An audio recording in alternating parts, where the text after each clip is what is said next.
Arduta Media, Power of News. Hi hello నమస్తే welcome to అద్భుతం media. ఈరోజు మన స్టూడియోలో ఉన్నారు ఏఎల్ఆర్కే మోహన్ గారు. ఆయన ఎవరో కాదు, దర్శకుడు, మన favourite hero Uday Kiran last movie చిత్రం చెప్పిన కదా మూవీ డైరెక్టర్ మోహన్ గారు. నమస్తే అండి. నమస్తే అమ్మా, బాగున్నామ్మా? బాగున్నాను సార్, మీరు ఎలా ఉన్నారు? బాగున్నామ్మా, థ్యాంక్ యూ. సో మీ బాల్యం గురించి వాటి గురించి ఒకసారి చెప్తారా? మీ కెరియర్ ఈ ఇండస్ట్రీలోకి ఎలా వచ్చారు? Yeah, first of all thanks to Dhootha media for calling me. And ఈరోజు ముందుగా మీ అందరికి కూడా ఉగాది నామ సంవత్సర శుభాకాంక్షలు. త్వరలో రాబోతున్న విశ్వావసు ఉగాది నామ సంవత్సరంలో అందరికీ మంచి జరగాలి. మా టీంకి, మీ టీంకి, అందరికీ కూడా అన్ని రంగాల వాళ్ళు కూడా ఈ సంవత్సరం బాగా వృద్ధిలోకి రావాలని నేను కోరుకుంటున్నాను. కాకపోతే ఫిల్మ్ ఇండస్ట్రీ అనేది ఎంతో గ్లామరస్ ఇండస్ట్రీ. ఇది ఇండస్ట్రీకి రావాలంటే ఎంతో అదృష్టం ఉండాలి, కష్టపడాలి. ఈ రెండు చేసినా కానీ టైంకి అనుకున్నట్టుగా పనులు కూడా జరగాలి. మనతో పాటు ఒక టీం అనేది మనం అనుకున్న ప్లాన్ ప్రకారం వాళ్ళు కూడా రియాక్ట్ అవ్వాలి. ఈ ఉదయ్ కిరణ్ నటించిన చివరి సినిమా ఏదైతే ఉందో చిత్రం చెప్పిన కదా, దానికి నేను డైరెక్షన్ చేయడం జరిగింది. అది కొన్ని కోర్టు సమస్యల వల్ల కొంతకాలం ఆగింది. ప్రస్తుతము రిలీజ్ చేసుకోవడానికి కొన్ని ఏర్పాట్లు చేస్తున్నాము. బహుశా ఈ సంవత్సరం అతని బర్త్డే సందర్భంగా రిలీజ్ చేయాలనే ఆలోచనలో ఉన్నాము. దానికి సంబంధించి ఏర్పాట్లు జరుగుతున్నాయి. ఇప్పుడు ఇండస్ట్రీ అంటే ఫిల్మ్ ఇండస్ట్రీలోకి నాది రావడానికి కారణం బాల్యం. అంటే చిన్నప్పుడు నేను మా మదర్ ఇన్స్పిరేషన్తో పాటలు పాడుతుండేవాడిని. కర్ణాటిక్ క్లాసికల్ నేర్చుకున్న, వోకల్, వీణ అన్నీ కూడా. సో మా మదర్ వీణా ప్లేయర్. ఆ విధంగా నేను స్కూల్లో కూడా కల్చరల్ కాంపిటీషన్స్కి వెళ్ళటం. నేను ఒక్కనే మేల్ సింగర్గా ఉండేవాడిని, చాలామంది ఫిమేల్ సింగర్స్ ఉన్నారు. అట్లా స్కూల్ లెవెల్ నుంచే కాంపిటీషన్స్లో సర్టిఫికేట్ తెచ్చుకోవడం అవన్నీ జరగడం. తర్వాత అది కంటిన్యూషన్ టు కాలేజెస్ కూడా వచ్చింది. నేను Vijayawada Siddhartha arts and science కాలేజ్లో బీఎస్సీ కంప్యూటర్స్ చదువుతాను వెళ్ళినప్పుడు మా కాలేజ్ సీనియర్ విఎన్ ఆదిత్య గారు, ఆయన కూడా బీఎస్సీ కంప్యూటర్స్, నాకు 2 years సీనియర్. సో ఆయన డిగ్రీ అవుతూనే మాకు 2 years సీనియర్ కదా, ఇలా ఇండస్ట్రీలోకి వెళ్దాం అనుకుంటున్నాను. వాళ్ళ ఫాదర్ వివి సత్యప్రసాద్ గారని, ఆయన ప్రముఖ పద్యకవి. ఈ అష్టావధానం, శతావధానం ఇవన్నీ జరుగుతుంటాయి కదా, అట్లాంటి చోట్ల వీళ్ళు ఏంటంటే సమస్య పూర్ణం అని చాలా పోయమ్స్తో మాట్లాడుకుంటూ ఉంటారు. అది కొంచెం చాలా గ్రాంధికమైనటువంటి విషయం. సో ఆ పోయమ్స్లో మాట్లాడుకుంటూ ఒక సమస్యని పూర్ణ చేయడము, ఒక 100 మంది సమస్యలు ఇస్తే ఒకళ్ళ తర్వాత ఒకళ్ళని ఆల్టర్నేట్గా కూడా చేస్తూ ఉంటారు. తెలుగులో ఎంతో నిష్ణాతులైనటువంటి వాళ్ళు చేసే పనులు అవి. ఆ భాష మీద పట్టు, కమాండ్ ఉన్న కొద్దిమంది వ్యక్తుల్లో సత్యప్రసాద్ గారు ఒక ఆయన. సో ఆయిష్ గారు వాళ్ళ ఫాదరు సత్యప్రసాద్ గారికి రావికండలరావు గారు కొన్ని పరిచయాలు ఉండటం వలన అప్పుడు ఆయన విజయ ప్రొడక్షన్స్లో చెన్నైలో సీఏగా పనిచేస్తుండేవాడు. ప్రొడక్షన్ కంట్రోలర్, ఆడిటర్గా అన్నీ చేస్తుండేవాడు. అకౌంట్స్ అన్నీ కూడా రావికండలరావు గారే చూస్తుండేవాడు. ఆయన మనందరికీ తెలుసు, సీనియర్ నటులు. గుండమ్మ కథ ఆ టైం నుంచి కూడా ఆయన యాక్టింగ్ చేశారు. చాలా సినిమాల్లో నటుడిగా చూసాము. వాళ్ళ వైఫ్ రాధాకుమారి గారు కూడా పెద్ద ఆవిడ. సో వాళ్ళ దగ్గరికి వెళ్ళి ఆయిష్ గారు ఇలా నేను ఇండస్ట్రీకి వద్దామంటే, వద్దయ్యా మీరు ఇక్కడ కష్టపడలేరు, చాలా ఇబ్బంది పడతారు అంటే కూడా వినకుండా ఆయన వెళ్ళారు. వెళ్ళిన ఒక 1 year ఫస్ట్ భైరద్వీపం సినిమాకి ఆయన అసిస్టెంట్గా పనిచేశారు. ఆ గ్యాప్లో నాకు డిగ్రీ అయిపోయింది. అయిపోయాడికి ఆయనతో పాటు వెళ్ళాలని ఒక ఉత్సాహం, మనం కూడా సినిమా ఇండస్ట్రీలో సాధించాలి, మనకంటూ ఒక రోజు రాబోతుందా అనేదిలో ఆయన కూడా నన్ను ఎంకరేజ్ చేసి తీసుకెళ్ళటం. ఆ విధంగా నేను విజయ ప్రొడక్షన్లోనే ఫస్ట్ అసిస్టెంట్ డైరెక్టర్గా పనిచేశాను. భైరద్వీపంకి, కృష్ణార్జున విజయం సినిమాకి మధ్యలో బేతాళ కథలని సీరియల్ చేశారు విజయ ప్రొడక్షన్స్. దానికి నేను అసిస్టెంట్ డైరెక్టర్గా పనిచేశాను. ఆయిష్ గారిది, నాది ఇద్దరిది కూడా assistant directors VN Aditya, ALRK Mohan పడతాయి. అక్కడి నుంచి నేను ఇంకా చెన్నైలోనే పూర్తిగా వర్క్ నేర్చుకుంటూ స్క్రిప్ట్ రాసుకోవడం, డైరెక్షన్ మెలకువలన్నీ. పెద్ద కాంపౌండ్లో చాలా పెద్ద పెద్ద వాళ్ళు తిరుగుతున్న విజయ ప్రొడక్షన్స్ లాంటి కాంపౌండ్లో ఒక ఎడిటర్లు కానీ, కెమెరామెన్ కానీ అందరూ పెద్దవాళ్ళే. తర్వాత నేను కంప్యూటర్స్ బ్యాక్గ్రౌండ్లో ఎడ్యుకేషన్ ఉంది కాబట్టి అప్పుడే ఈ మహానది అని కమలాసన్ గారి సినిమా వచ్చినప్పుడు యావిడని ఒక కంప్యూటర్ సిస్టమ్ మీద ఎడిటింగ్ టెక్నిక్ అనేది వచ్చింది. అది నేర్చుకోవడం చాలామందికి అక్కడ ఉన్న ఎడిటర్లకి రాక, వాళ్ళందరూ అంత చదువుకున్న వాళ్ళు కాకపోవడం వల్ల, అది నువ్వు చదువుకుని ఉన్నావు, నువ్వు ఎందుకు ఇది నేర్చుకోకూడదు, ఈ మిషన్ నేర్చుకుని మన ఎడిటర్లందరికీ నువ్వు ఎక్స్ప్లెయిన్ చేయొచ్చు కదా అనేసి అంటే, అప్పుడు ఆయిష్ గారు కూడా నన్ను ఎంకరేజ్ చేసి నువ్వు ఎడిటింగ్ మిషన్ మీద వెళ్ళు అంటే, నేను జయప్రద గారు, సీనియర్ నటి జయప్రద గారి హస్బెండ్ శ్రీకాంత్ నాథ గారి కాంపౌండ్లో మిషన్ కొన్నారు కానీ దాని మీద ఎడిటర్ లేడు. బాంబే నుంచి ఒక ఆయన వచ్చి ఒక 3 నెలలు చేసి వెళ్ళిపోయాడు. అప్పుడు నేనే మాన్యువల్ చూసి నాకున్న కంప్యూటర్స్ బేసిక్ నాలెడ్జ్తో నేనే అదంతా మాన్యువల్ చదివి ఏ బటన్ నొక్కితే ఏం జరుగుతుంది, ఎలా ఎడిటింగ్ చేయొచ్చు కంప్యూటర్స్ మీద అని నేను నేర్చుకుని చాలామందికి ఆ వర్క్ నేర్పించి తర్వాత వన్ ఆఫ్ ది సౌత్ ఇండియాలోనే యాబిడ్ ఎడిటింగ్ పట్టుకున్న అతి తక్కువ మంది టెక్నీషియన్స్లో నేను ఒకడిని. తర్వాత నేను చాలామందికి నేర్పించాను. ఇక్కడ హైదరాబాద్లో కూడా సురేష్ బాబు గారు కానీ, ఆ చిత్రలేఖలో అజిత్ గారు కానీ వీళ్ళు యావిడ్ మిషన్ కొనాలి అన్నప్పుడు ఫస్ట్ వాళ్ళు కొన్నారు కానీ ఆపరేటర్ లేడు అన్నప్పుడు కూడా నేను వచ్చి సురేష్ బాబు గారు కూడా నాకు శాలరీ ఇస్తాను వచ్చాయమ్మా హైదరాబాద్ అని కూడా అన్నారు. కానీ ఆ టైం నాకు కరెక్ట్గా బాలుమహేంద్ర గారితో ఒక ప్రాజెక్ట్ పడింది.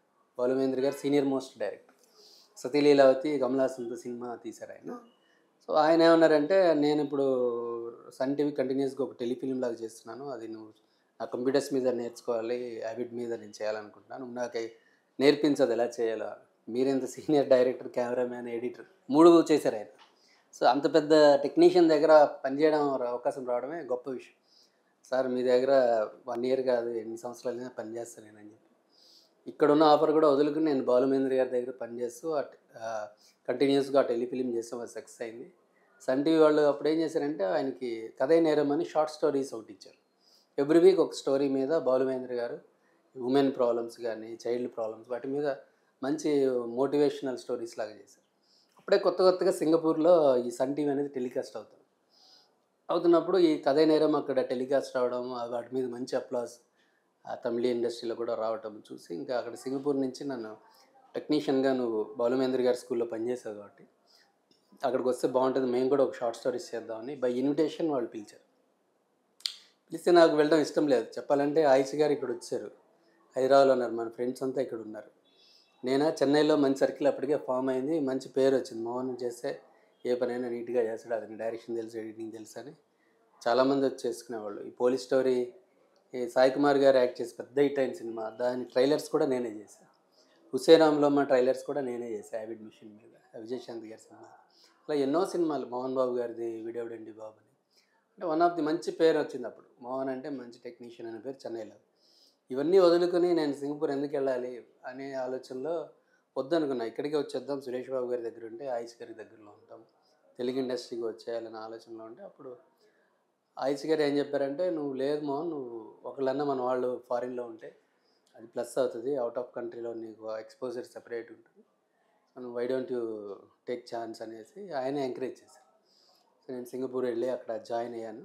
మంచి శాలరీస్ అంటే వస్తే అక్కడ జాయిన్ అయ్యి అక్కడ ఒక ఆల్మోస్ట్ ఒక 4 ఇయర్స్ పనిచేశాను. ఈలోపు ఇక్కడ ఆయుష్ గారు ఇక్కడ డైరెక్టర్ అయ్యారు. అయ్యాక ఇంకా ఆయన నువ్వు ఇంకా అక్కర్లేదు వెనక్కి వచ్చేసాయంటే నేను ఇంకా హైదరాబాద్ వచ్చేసి మ్యారేజ్ చేసుకున్నాను. సో ఆల్మోస్ట్ నేను ఇండస్ట్రీలోకి వచ్చి చెప్పాలంటే 30 ఇయర్స్ కంప్లీట్ అయింది. బట్ ఈ సినిమా చేసి కూడా ఉదయ్ కిరణ్ మూవీ చేసి కూడా ఒక 10 ఇయర్స్ దాటింది, రిలీజ్కి ఉంది ఇప్పుడు. మొన్న తమిళ్లో కూడా మదగజరాజ అని విశాల్ గారి సినిమా ఒకటి రిలీజ్ అయింది. 11 ఇయర్స్ చాలా ప్రాబ్లమ్స్ ఫేస్ చేశారు వాళ్ళు కోర్టులో, బట్ అది సమయం రిలీజ్ అయ్యి మంచి సక్సెస్ కొట్టింది. అలా మనకు కూడా సినిమా త్వరలో రిలీజ్ అవ్వాలి, మంచి పేరు రావాలి, బ్రేక్ రావాలని నేను కోరుకుంటున్నాను. మా ఫ్యాన్స్ అందరూ, ఉదయ్ కిరణ్ ఫ్యాన్స్ అందరూ కూడా వెయిట్ చేస్తున్నారు సార్ మూవీ ఎప్పుడు రిలీజ్ అని చెప్పి. ఉదయ్ కిరణ్ గారితోటి మీ అనుబంధం ఎలా ఉండేది? ఉదయ్ కిరణ్ గారితో అనుభవం ఉందామంటే ఇప్పుడు నేను యాక్చువల్గా చెప్పాలి అంటే ఒకసారి డైరెక్టర్ అవుదాం అని డిసైడ్ అయిన తర్వాత నేను రామోజీ ఫిలిం సిటీలో కూడా కథలు చెప్పాను. స్టోరీ డిస్కషన్లో 2 సార్లు ఓకే అయింది స్టోరీ.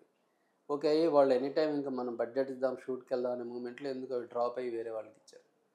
నేను పెద్ద ఏం బాధపడలే. కానీ సింగపూర్ నుంచి వచ్చాక నాకున్న సర్కిల్లో, నాకున్న స్టోరీ వాల్యుయేషన్లో వెళ్ళి నేను కృష్ణరాజు గారికి కూడా ఒక కథ చెప్పాను ప్రభాస్ కోసం. పౌర్ణమి టైంలో చెప్తే ఆయన కథ బాగా నచ్చింది. అదంటే డిఫరెంట్ యాంగిల్ కథ, అది ఒక వాటర్ ప్రాబ్లం మీద చేసిన కథ. అది ఆయన విని ఇది నేను ప్రస్తుతం బీజేపీలో ఉన్నాను కదా, పార్టీ పరంగా అయితే సినిమా నేను ఎంకరేజ్ చేయలేను, బట్ అతను డేట్స్ ఇప్పిస్తామా, నువ్వు పనిచేసి చిన్న సినిమా ఒకటి చేసుకునిరా, అది హిట్కి ఫ్లాప్ సంబంధం లేకుండా నీకు డేట్స్ ఇప్పిస్తాను, లేదని చెప్పి కథ అమ్మేస్తే నీకు కొంచెం డబ్బులు ఇప్పిస్తాను, పెద్ద డైరెక్టర్లు ఎవరో ఒకరు డైరెక్షన్ చేస్తారు, నువ్వు పనిచేయ వాళ్ళ దగ్గర కో డైరెక్టర్గా ఎవరో ఒకరు నీకు ఎంకరేజ్ చేస్తాను నేను అనేసి కొంచెం ఆయన స్ట్రాంగ్గానే చెప్పారు. ఎందుకంటే నేను బాలుమహేంద్ర గారి స్కూల్ నుంచి వచ్చాను, మా గురువు గారి పేరు వాళ్ళు, అంతకుముందు ఇద్దరు కలిసి పనిచేసిన అనుబంధం అని ఉండేవాడు. ఎలా ఉన్నాడు ఇప్పుడు బాలు, ఏం చేస్తున్నాడు అన్నట్టు ఫస్ట్ వెళ్ళినాకనే అట్లా వాళ్ళకున్న ర్యాపోలో మా గురువుని నమ్మి నాకు ఈ అవకాశం ఇచ్చారు. బట్ నేనేమన్నా అంటే, సార్ డబ్బుల కోసం నేను ఆ కథ అమ్ముకోలేను, ఎప్పటికైనా నేను చేస్తాను, మంచి పేరు వచ్చే కదా సార్ అది వాటర్ సోర్సెస్ మీద అనేసి అంటే, సరే మా పని చేయ, ఒక సినిమా చేసుకుంటా, నీకు హిట్కి ఫ్లాప్ సంబంధం లేకుండా నీకు సినిమా నేను ఎవరో ప్రొడ్యూసర్ని ఒప్పిస్తాలే అన్నారు. ఇప్పుడు చాలామందికి ఆ కథ చెప్పారు. సురేష్ బాబు గారికి పాత పరిచయాలు ఇవి చెప్పి ఆయన కూడా అదే చెప్పారు. మంది సినిమా జరుగుతుంది కదా, నువ్వు పని చేయి, నేను శాలరీ మాట్లాడతాను, నెక్స్ట్ ఎవరో ఒకరు నేను కనెక్ట్ చేస్తాను.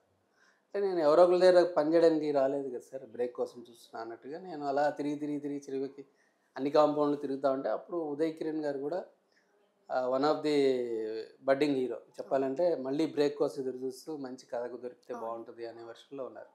ప్లస్ మెయిన్ కంటెంట్ ఉన్న డైరెక్టర్, ఒక ఫోకస్ ఖచ్చితంగా ఒక డెడికేషన్తో పాటు మనకి కరెక్ట్గా ప్రొజెక్ట్ చేసే డైరెక్టర్ ఉండాలి. సినిమాని హిట్ కొట్టకపోయినా అరే మంచిగా తీసాడు, హీరో బాగా యాక్ట్ చేశాడు అనిపించాలి. కాబట్టి అలాగా ఒక మంచి క్యాలిబర్ ఉన్న డైరెక్టర్ కోసం ఆయన చూస్తాను. అప్పుడు ఆయన దృష్టికి నేను వెళ్ళటం జరిగింది. ఒక మేనేజర్ ద్వారా వెళ్ళి కలిసి మొత్తానికి ఆయన ప్రొడ్యూసర్ మున్నా గారి ద్వారా వెళ్ళి కలిసి ఓకే మోహన్ చేద్దాం అనేసి వర్క్లో ఇన్వాల్వ్ అయినాం. తర్వాత చాలాసేపు స్టోరీ డిస్కషన్, స్టోరీ ఆయనే దగ్గరుండి రాయించుకున్నారు. సో నేను చెప్పిన స్టోరీ ఒకటి, వాళ్ళు ఇచ్చిన స్టోరీ ఒకటి, అయినా పర్వాలేదు ఆయన చెప్పిన స్టోరీ కూడా డిఫరెంట్గా. సో కథ నరేషన్ అతనితో రాయించి మొత్తం రెడీ చేశాక సరే వర్కింగ్ ప్యాటర్న్లో మనం టోటల్ టీం వర్క్లో చేశాము. బట్ అవుట్పుట్ మాత్రము ఆఫ్టర్ ఫినిషింగ్ ఎడిటింగ్లో కానీ పోస్ట్ ప్రొడక్షన్లో నేను పూర్తిగా ఇన్వాల్వ్ అయ్యి మా గురుగారి క్లాస్లో సినిమా బాలుమహేంద్ర గారి స్కైల్లో ఉంది. ఇప్పుడు చూస్తే ఒక బాలుమహేంద్ర గారు తీసిన లైఫ్లో గురువు ఇంపాక్ట్ అనేది మనకి శిష్యుడి వర్క్లోనే తెలుస్తుంది. కాబట్టి సో అది రిలీజ్ అయ్యి పేరు వస్తే మా గురుగారికి ఆ పేరు రావాలని. సార్ ఎందుకని 10 years పట్టింది మనకి ఆ మూవీ రిలీజ్ అవ్వడానికి? ఏమైనా ప్రాబ్లమ్స్ ఉన్నాయా? ఎప్పుడు రిలీజ్ అవుతుంది మూవీ? అంటే ఆ సినిమా రిలీజ్ అవ్వడాలి అంటే ఖచ్చితంగా ఫస్ట్ పాపం ఆయన ఏంటంటే ఈ సినిమా ప్రొడ్యూసర్ మున్నా గారు ఆయన ఉదయ్ మేనేజరే, ఉదయ్ కిరణ్ గారి దగ్గర మేనేజర్గా చేస్తూనే సరే మంచి కథలు పడట్లేదు బయట ప్రొడక్షన్ హౌసెస్లో, అవుట్పుట్ మీద మనకి గ్రిప్ ఉండట్లేదు. ఫైనల్గా వాళ్ళు రిలీజ్ చేసే టైంకి చెప్పిన కథకి రిలీజ్ టైంకి దాంట్లో కంటెంట్ మారిపోతుంది. సో మనమే ఒకటి చేద్దామని హీరో గారిని ఒప్పించి, సార్ నేనే డబ్బులు తీసుకుంటాను, నేనే మిమ్మల్ని ప్రొజెక్ట్ చేసి ఎలివేట్ చేస్తాను, నాకు ఒక అవకాశం ఇవ్వండి అనే టైపు ఆయన ఆఫీస్ తీసి మొదలే వద్దు ఉదయ్ నువ్వు ఈ కాంపిటీషన్లో తట్టుకోలేవు, వద్దమ్మా మున్నా అని కూడా ఆయన చెప్పారు. అంటే కూడా మున్నా గారు ఏదో లేదు నేను ఒకటి కాదు 3 సినిమాలు చేస్తాను సార్ అంటే 3 కథలు ప్రిపేర్ చేయించి, నేను యాక్చువల్గా దీని తర్వాత ఇంకో సినిమా అనుకున్నాను. ఆ కథ కూడా ఒక డిఫరెంట్ బ్యాక్గ్రౌండ్లో ఉండే కథ, విశ్వం అనే ఒక స్టోరీ. సో ఆ కథ మీద నన్ను వర్క్ చేయమన్నారు. ఉన్నప్పుడు ఈ సినిమా యాక్చువల్గా చెన్నైలో ఓపెన్ అయినప్పుడే, చెన్నైలో నాకు తమిళ్లో కూడా ఒక సినిమా ఓపెన్ అయింది. జయచిత్ర గారు అబ్బాయి హీరోగా ఒక సినిమా ఓపెన్ అయింది. ఆవిడ జయచిత్ర గారు అంటే ఇప్పుడు అబ్బాయి గారి సినిమాలో వెంకటేష్ మదర్గా ఆవిడ తమిళ్లో మంచి రెనౌండ్ పర్సన్, బాగా నోన్ ఫెమిలియర్ పర్సనాలిటీ. ప్లస్ వాళ్ళ హౌస్ కూడా రజనీకాంత్ గారి ఇల్లు ఆపోజిట్ ఇల్లే. సో ఆవిడ ఇంటికి వెళ్ళి ఇంట్లో కూర్చుని ఆ కథ అంతా చెప్పి ఓకే చేసి ఏవిఎం ప్రొడక్షన్లో సినిమా ఓపెన్ అయింది. కరెక్ట్గా ముందు రోజు ఉదయ్ సినిమా ఓపెన్ అయింది, నెక్స్ట్ డే నాకు ఈ తమిళ సినిమా ఓపెన్ అయింది. ప్యారలల్గా 2 సినిమాలు జరుగుతూ ఉన్నాయి. ఉదయ్ కంప్లీట్ చేసిన తర్వాత నేను విశ్వం సబ్జెక్ట్ చేయాలి.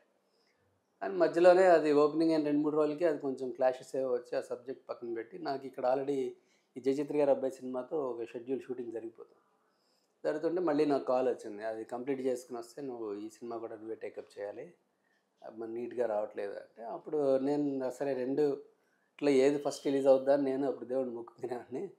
టైం ఎలా వచ్చిందంటే అది అయిపోయింది ఇది అయిపోయింది, అది షూటింగ్లో అయిపోయింది, ఇది ప్రొడక్షన్ అంతా సినిమా అంతా రిలీజ్ అయింది. కానీ అంటే సెన్సార్ అయిపోయి రిలీజ్ మూమెంట్లో కరెక్ట్గా ఈ మన మున్నా గారు ఏం చేశారంటే వాళ్ళ దగ్గర డబ్బులు తెచ్చుకున్నారు. వాళ్ళకి ఇచ్చిన వాళ్ళకి సినిమా గురించి ఏం అవగాహన లేదు. వాళ్ళు ఏమనుకున్నారంటే అరే ఉదయ్ కిరణ్ కూడా లేడు, ఇప్పుడు మన డబ్బులు వస్తాయో అని భయంతో వాళ్ళు కరెక్ట్గా రిలీజ్ డేట్ అనౌన్స్ చేసిన వెంటనే కోర్టు కేసు పెట్టి స్టే తెచ్చారు. మా డబ్బులు ఇచ్చి రిలీజ్ చేసుకోండి వడ్డీతో కట్టండి అనేసి. కొంచెం మున్నా గారికి అంత బ్యాక్గ్రౌండ్ మాట్లాడే వాయిస్ లేక, సో అప్పటి నుంచి ఆయన ఏంటంటే కోర్టులోనే ఫైట్ చేద్దాం మనకి న్యాయం జరుగుతుంది, నేను ఎలాగైనా బయటికి తెస్తా అంటారు. అంటే out of the court settlement చేయాలి నేను కూడా ట్రై చేశాను. ఉదయ్ కిరణ్ గారు అక్క శ్రీదేవి గారు కూడా బాగా ట్రై చేసాం మేమంతా, కానీ అవతల వాళ్ళు అంత ఎమికబుల్గా రాలేదు. సో ఇప్పుడు డబ్బే ముఖ్యం అనుకుంటే ఎలాగైనా సంపాదించవచ్చు. సో అతని మీద అట్లీస్ట్ గౌరవంతో ఉన్న వాళ్ళు ఒప్పుకుంటారేమో అనుకున్నా, కానీ అది కొంచెం లేట్ అయింది. ఇప్పుడు మొన్న ఈ మధ్య కోర్టులో కూడా కేసు కొట్టేసింది. గుడ్ న్యూస్, రిలీజ్కి రెడీగా ఉంది సినిమా, కోర్టులోంచి లేదు ఇప్పుడు. కానీ మళ్ళీ ఆ కోర్టుని కేసుని వాళ్ళు రివైవ్ చేసి మళ్ళీ ఆపాలనే ప్రయత్నాలు చేస్తున్నారు. కానీ ప్రస్తుతం అయితే సినిమా మీద స్టే లేదు. ఎనీ టైం దాన్ని ఓటీటీలో కానీ థియేటర్లో కానీ మనం బిజినెస్ చేసుకోవచ్చు, రిలీజ్ చేసుకోవచ్చు. సో దాని ప్రయత్నాలు జరుగుతున్నాయి. ఎనీ టైం అది సక్సెస్ అవుద్దాము అని ఒక ఆలోచన. ఉదయ్ కిరణ్ గారిది లాస్ట్ మూవీ కాబట్టి అందరూ వెయిట్ చేస్తున్నారు సార్, Yes, ఫ్యాన్స్ అందరూ కూడా. ఖచ్చితంగా కొన్ని లక్షల్లో ఉన్నారమ్మా ఫ్యాన్స్. చెప్పాలంటే నేను ఆ మాట అనకూడదు కానీ టచ్ వుడ్ ఆయనకి ఫారిన్లో కానీ అవును.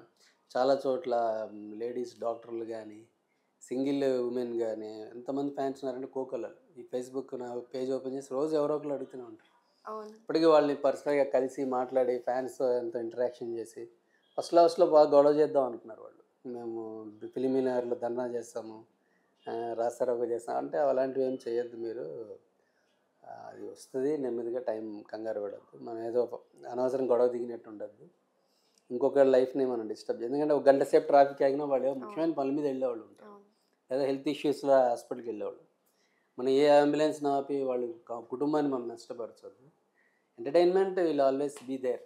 వాళ్ళు కాదు కొంచెం లేట్గా రిలీజ్ అవుద్ది అంతే అనేసి I'm just consoling them. So most probably will see ఈ ఇయర్ లో రిలీజ్ అవుతుందా సార్? అయ్యే అవకాశాలు ఉన్నాయి ఖచ్చితంగా. Okay, sir. I'm trying it. All the very best. Thank you. Please subscribe Dhootha media.